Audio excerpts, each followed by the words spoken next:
Welcome to Dragonstone, Otto.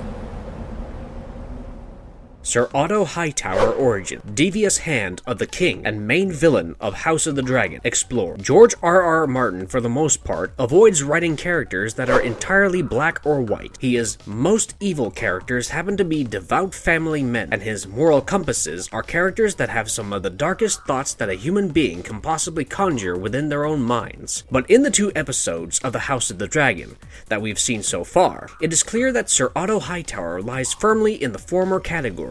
A shrewd politician and a fellow second son. Hello, Lord Corlys and Prince Daemon. Otto is a man who has clear ambitions, but those very ambitions are what plunged the 7 kingdoms into chaos in the first place. And we can also argue that Otto is the very reason that the Dance of the Dragons, aka the Targaryen Civil War, even happened in the first place. Because while Fire and Blood leaves much more open to interpretation, House of the Dragon has made it clear that Tywin Lannister got more than a few chops from Rhys Ifans' character. But who exactly is Sir Otto? How did he get to his position of power in the first place? Why is he so interested in driving a wedge between Daemon and Viserys? And what exactly is his legacy going to be? We'll answer all that and more. This is Otto Hightower's Origins Explored. Oh, and this is your spoiler warning, because there are going to be a lot of those. Before we go into our explanation, we have a very small request. If you like our content, please support us by subscribing to our channel. This is a small click for you, but for us, it means a lot. Thank you. Let's begin. Lord Hobart Hightower, Beacon of the South, Defender of the Citadel, and Voice of Old Town. Promise to be faithful to King Viserys. A brief history of House Hightower, the first High Kings in all of Westeros. Before we dive into Otto's history, let us give you a breakdown of his heritage because it is particularly interesting, and we doubt that the TV show is going to get into this too much anyway. Though their origins are mostly disputed given the foggy nature of ancient history in the known world, all accounts written down by maesters and scholars agree that the Hightowers were already kings when they made their appearance onto a larger world stage. There is much speculation regarding where the Hightowers came from because Westeros is a continent where mankind migrated to. They aren't its native inhabitants. Those would be the old gods worshipping children of the forest, the massive and lumbering giants, and the antlered green men, who are said to still dwell on the Isle of Faces in the center of the God's Eye Lake. Men first came to Westeros when the first men migrated from the east to the west, traveling across the Arm of Dorne and invading the lands of the children to settle it for themselves. The first men's arrival in Westeros is very tentatively dated to 12,000 years before Aegon's conquest, and their wars with the children are said to have lasted for nearly 2,000 years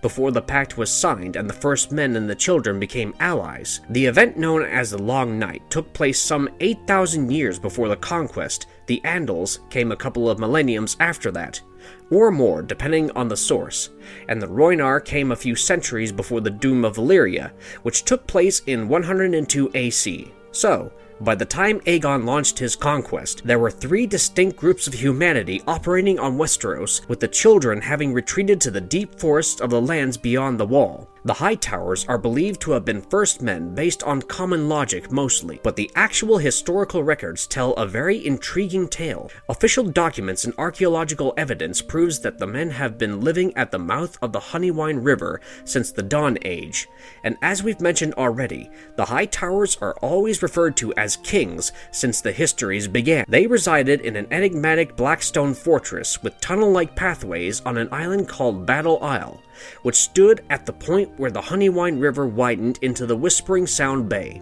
Legends state that the Hightower kings had already ruled from this grim island fortress, and that early Hightower kings had even cleared it out of dragons that once roosted there. In his wonderfully illustrative tome, A World of Ice and Fire, Maester Yandel deposits that these stories suggest that the Hightowers originated as seafarers and traders who sailed to Battle Isle in the years before the Dawn Age. But that is a topic best left for discussion in another video. Suffice it to say, the Hightowers seem to have come to Westeros looking to establish some kind of great empire, but ended up resigning themselves to trade and petty kingship until the Dawn Age came about. By that point, there had been 4 separate high towers constructed above Battle Isle, but all of them had been made out of timber. It was only when the legendary Dawn Age figure Uthor of the High Tower allegedly commissioned Bran the Builder to construct the modern stone-cast High Tower that the seat became worthy of a royal house, though the High Towers are said to have always operated under the moniker of Kings of the High Tower from ages long past. King Uthor is also said to have married the daughter of the legendary Garth the Green during the first ever tourney held in Westeros, but because he technically stole her from the tourney's champion Argoth, Stoneskin, it did not unite Oldtown with Highgarden, the seat of Garth's alleged direct descendants, House Gardener. And speaking of Oldtown, the city's history is as old and mysterious as the legacy of its founders. During these early years, as the High Towers set about constructing their legendary shipping beacon, which would also inform their house words, "We light the way," Oldtown will be attacked rather frequently by raiders and reavers coming out of the Iron Islands or the forces of House Gardener and the Marcher Lords of the Dornish Marches. Dorne had not yet been settled by the Rhoynar, so it is impossible for the Dornish to have tangled with House Hightower during its glory days. In response to these frequent raids and sackings, the High Towers raised strong, thick, and high walls around their city and increased the heights of all the towers surrounding it. The High Tower itself, which houses the great lighthouse of Oldtown as well, is said to be the tallest man-made structure in the known world, thrice the size of the Wall according to some sources, making it one of the most important ports along the western coast of Westeros. Uthor's sons by Garth's daughter, Uragon, and Paramore, were responsible for the establishment of the Citadel, which became the foremost authority on knowledge in Westeros and beyond. Paramore suffered from severe deformities and was bedridden for most of his life. He also possessed the unquenchable thirst for knowledge and was known to have spent most of his time in the company of scholars, wise men, teachers, priests, healers, and singers, as well as wizards, alchemists, and sorcerers. When he died, his brother Uragon, who was king, had the citadel constructed for his brother's pets, and thereafter the Order of the Maesters has been set as the foremost authority with respect to disseminating knowledge all across Westeros. House Hightower's claim to kingship came to an end not through conquest but through marriage, when the Sea Lion of Oldtown, King Lymond Hightower, agreed to marry the daughter of King Garland II of House Gardener, so long as he did the same, thereby uniting Oldtown and Highgarden through marriage. Thereafter, Oldtown grew exponentially wealthy as one of the most important trading centers in the known world. Ships from every walk of life stop at its harbors, and Oldtown has made House Hightower one of the richest and most powerful noble houses in the entire continent. When the Andals invaded Westeros, instead of fighting their steel-bearing invaders, the Kingdom of the Reach decided to ally with them, and House Hightower extended their patronage to the Faith of the Seven by constructing the Starry Sept as the seat of the High Septon of all Westeros. Thus, for thousands of years, House Hightower wielded considerable influence over the politics and religion of Westeros through their patronage of the Citadel and the Starry Sept, with Oldtown being the oldest and most prosperous city in the continent until Aegon's Landing. When the Dragon King launched his conquest, House Hightower did not resist him. Instead, they opened their gates to him and swore him oaths of fealty that safely integrated Oldtown into the realm Aegon was creating. House Hightower even married into the new royal house of Westeros before Aegon's reign was even over, when Aegon's son Maegor married Lady Ceres Hightower in 25 AC, though any hopes of being permanently allied to the crown were dashed when Queen Ceres failed to give Maegor a single son in their 20-year on-and-off marriage. By 47 AC, construction of the Red Keep had been completed. King's Landing ended up becoming the most populous city in Westeros, displacing Oldtown. Though the High Towers had lost the prestige they once held as the independent rulers of one of the world's oldest towns, they continued to wield considerable influence in Westeros still. In fact, arguably, even more so than before now that Aegon's small council had the position of a Grand Maester attached to it. During the first century of Targaryen rule, Old Town's relationship to the Iron Throne was rather amiable, much like every other relationship that House Hightower had cultivated in their storied history, but it was not without an undercurrent of tension. The Faith Militants' uprising started near Old Town, and many prominent Hightowers were members of the Faith, yet the house was not only spared by reconciled with the Iron Throne by King Maegor and his mother Visenya, who had burned over a dozen castles in their mirth before marching on Old Town, but when King Jaehaerys ascended the throne, House Hightower was amongst the first to declare their support for him, and they even held a tourney in his honor a few decades into his reign. In fact, it is possible that it was at this tourney that the old king noticed the wits and intellect of a boy who would go on to ruin his family as a man. That boy was Otto Hightower. All of you, sheathe the fucking steel.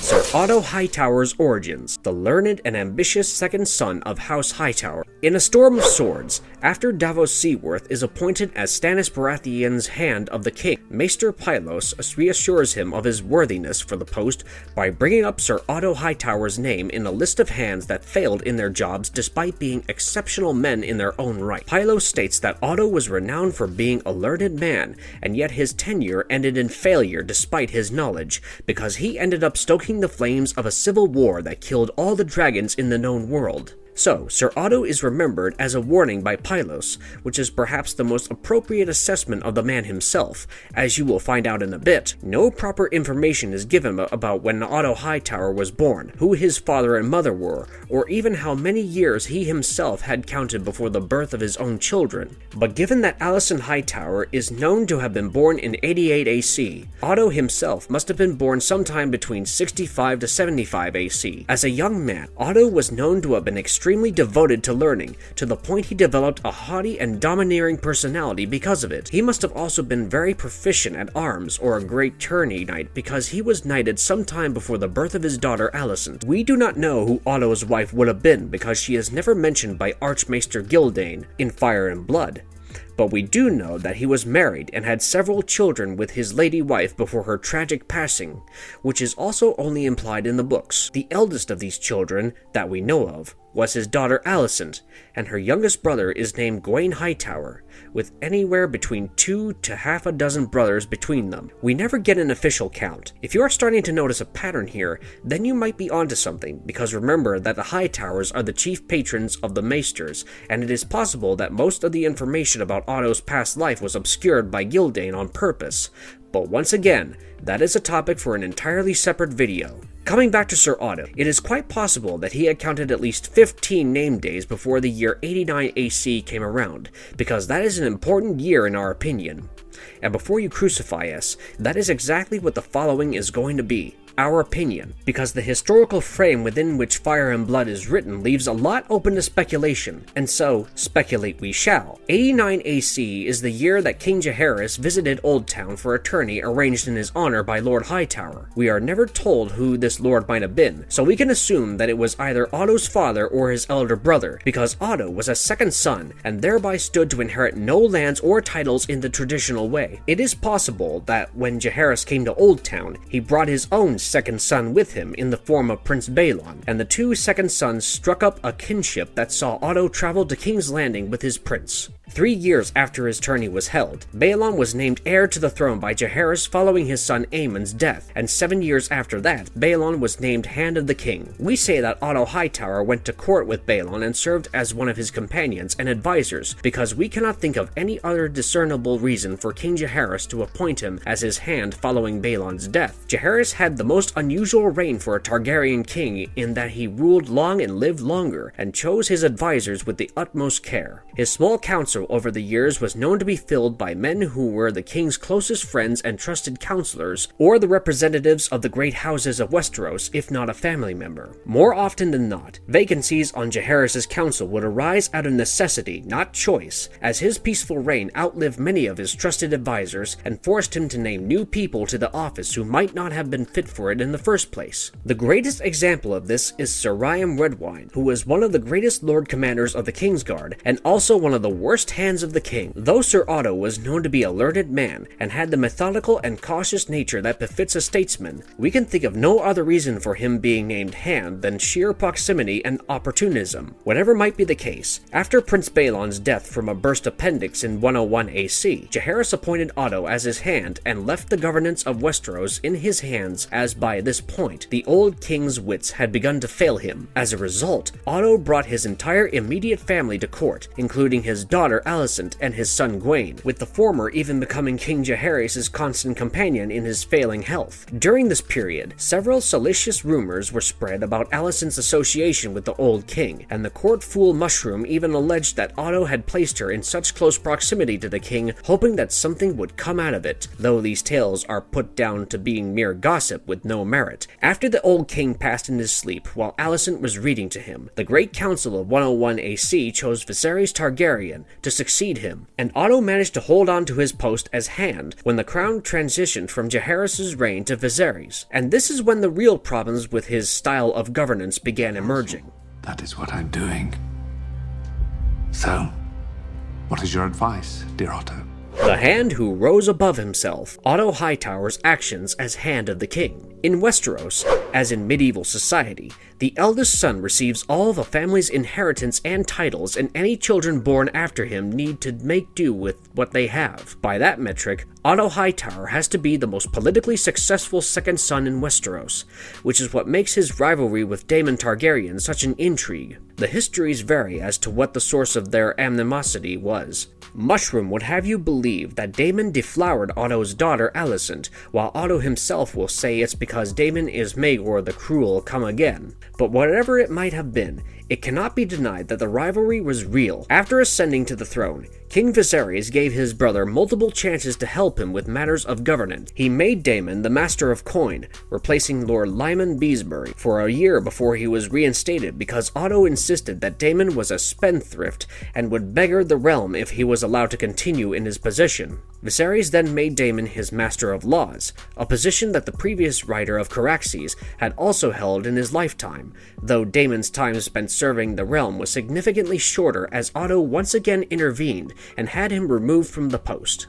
He instead suggested that Daemon become the captain of the city guard, which he thought would both serve to demean him and keep him out of court business. Instead, Daemon formed the extremely loyal Goldcloaks and organized them into something of a personal army for himself, with 2,000 men under his own command. Otto wrote to his brother during this time and expressed his concern that Daemon would turn out to be a second Maegor, though whether he meant this as a warning for the realm or for Old Town specifically is unknown. It would appear that Otto's vehement opposition of Daemon was primarily motivated by political reasons, because as long as Viserys remained without a male issue, Daemon remained his technical heir apparent, and he was nowhere nearly as amiable or council-friendly as his feast and tourney-loving brother. So, when all his efforts to get Daemon away from court failed, he looked to Rhaenyra instead, telling Viserys' small council, better than Realm's Delight than Lord Fleabottom, as the heir to all of Westeros. His suggestion was not entirely unfounded. In its long history,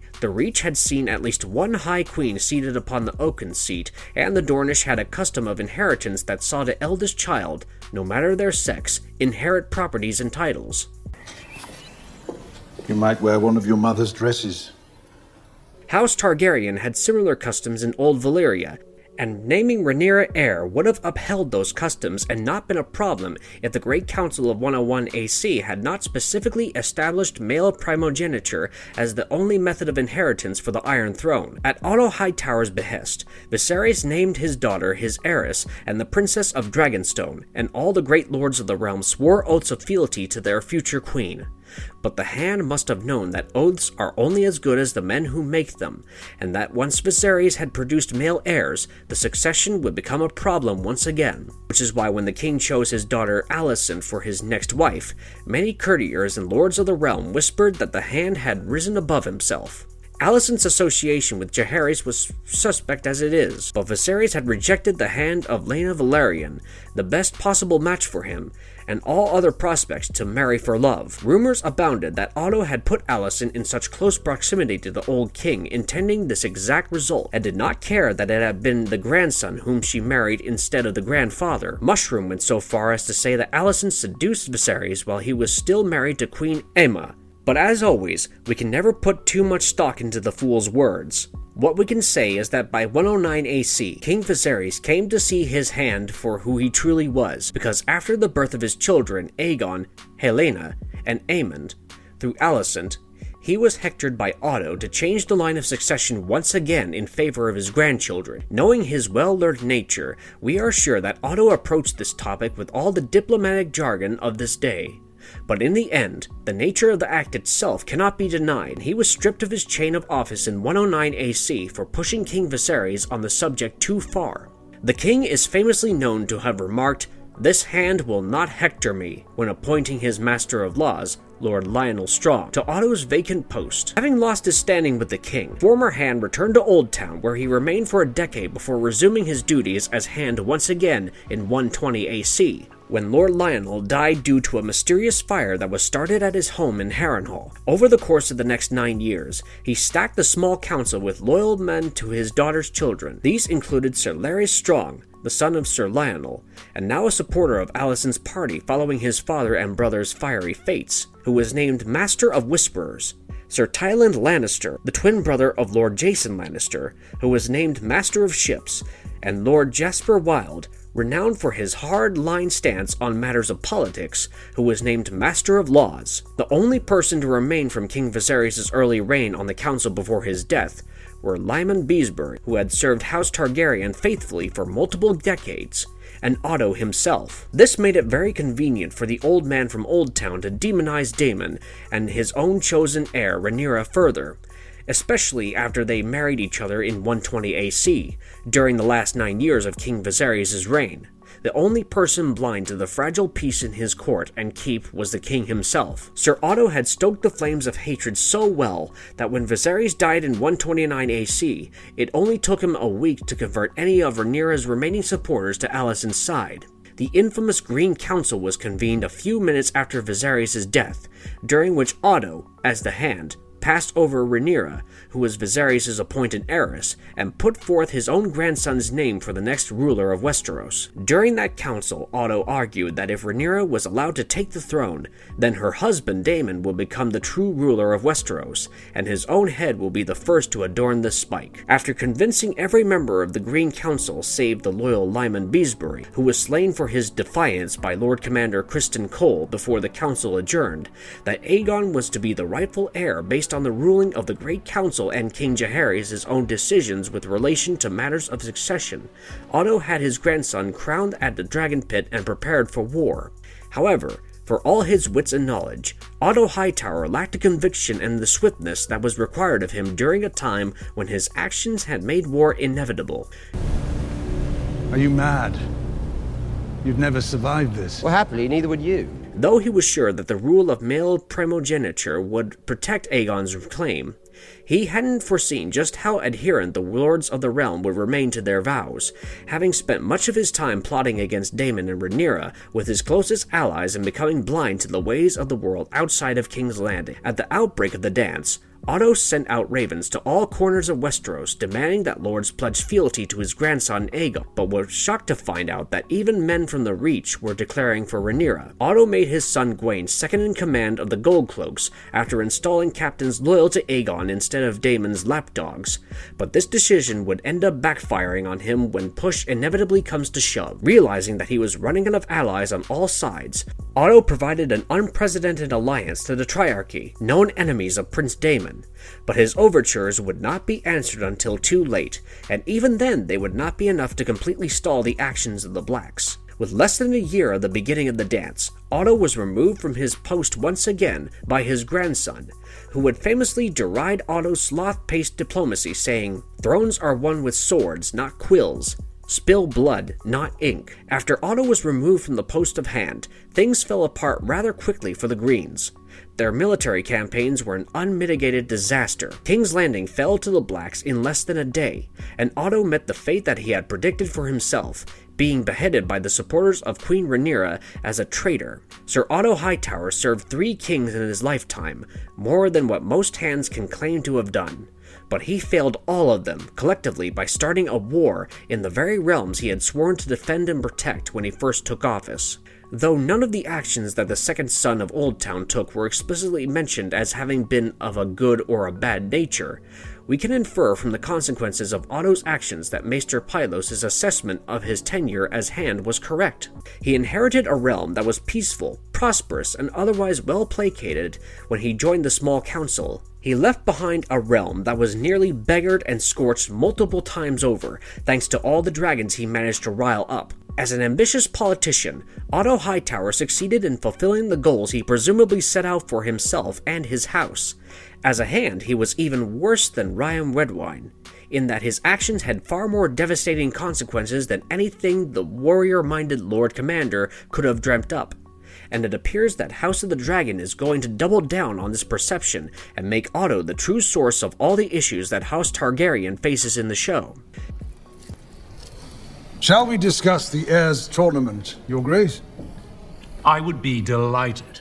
He is the prototype Tywin Lannister. How Otto Hightower's legacy informs his House of the Dragon portrayal. If watching Rhys Ifans in action reminds you of a certain other headstrong family patriarch, then you are not the only one, because we are pretty sure Tywin Lannister was taking detailed notes when his maesters were teaching him about the Hand who overreached. Otto Hightower is very reminiscent of Charles Dance's cold-hearted, power-loving, son-hating character, in that, like Lord Tywin, his reputation seems to precede him. What makes this different in the case of Fire and Blood and House of the Dragon is the fact that the former never explicitly states anything personal about people who are not Targaryens, whereas the latter kind of mashes together every testimony in Gildane's tome in a manner that makes sense to the viewers, but also simplifies some of George's intricate world building. While the source of Otto and Daemon's rivalry is not known in the books, the show makes it clear that it is all about control. Otto and Daemon are wrestling for who gets Viserys' attention, because having the king's ear is as good as having his crown if the king is a passive person, and Otto is skilled enough at manipulation to keep Daemon away, whilst he himself plants his fangs firmly into Viserys' flesh. Fire and Blood leaves the matter of how Alicent and Viserys' love began up in the air, but House of the Dragon shows us that it was Otto who instructed his daughter to seduce the king. The fact that Alicent carried a book with her to Viserys' chambers could be a soft confirmation of the fact that he had intended for the same to happen with King Jaehaerys, which makes things take an even darker turn than they had already. Otto is constantly manipulating everyone in his presence, from family to council members, and seems to care only about structures of power as opposed to real relationships. A seat at the king's table does not make you his equal. Whenever he speaks with Alicent, he makes borderline disturbing remarks about her beauty. In episode 2, he calls her the most comely girl in court and chastises her for ruining her own hands by picking at her fingers whenever she gets nervous. In episode 1, he told her to wear her mother's dress when paying Viserys a visit, and in the trailer previews for episode 3, you can clearly hear him say Aegon will be king, implying that getting his lineage onto the Iron Throne was his goal all along. Otto Hightower is a clear-cut antagonist in House of the Dragon, and a lot of that is thanks to the legacy he left behind in Fire and Blood. Archmaester Gildane never comes out and says it directly, but Otto Hightower practically committed treason several times over under Viserys' not-so-watchful eye, and thanks to Maester Pylos, we know that that fact was not glossed over when the Citadel was penning the history of the dance. Rhys Ifans has always been a fantastic actor, and the way he plays the many power dynamics that Otto has to balance on a daily basis is a treat to watch. He takes Otto from concerned to malicious and to advisory to saboteur within the space of a single breath, and it is quite frankly a perfect portrayal. Now that House of the Dragon is in full swing, we cannot wait to see how further down the ladder of morality he can take Otto Hightower, because there are a few rungs he has yet to step on, and when that happens, 7 hells will break upon Westeros. My apologies, Your Grace. This council has, at great expense. Marvelous verdict. Court savvy, snooty, smart, dashing, and more of a little bit ambitious. Otto Hightower is exactly what you imagine when you think of a corrupt, loyal courtier. He is also a warning about men who have nothing to lose. He had no lands or titles of his own save for the knightly honors he had earned and the office of hand that he had been appointed to. He was a second son with many sons, but his daughter was the only one who made him politically prominent. Once he had gained said prominence, he methodically set about taking over all areas of governance from his feeble and peace-loving king, before the fiery nature of the blood of the dragon undid all his planning, plotting, and scheming. Sir Otto Hightower is everything you hate about the players who played the Game of Thrones, and that is exactly what makes him such an amazing villain. We just can't wait to see him spring into action and sideline Viserys entirely soon enough, because the confrontation between Patty and Rhys is going to be acting nirvana, and we know it. And if you liked our content, don't forget to leave a like and subscribe to us if you haven't already. Have a good one, and be safe. Thanks, everyone. Are you mad? You've never survived this. What happened?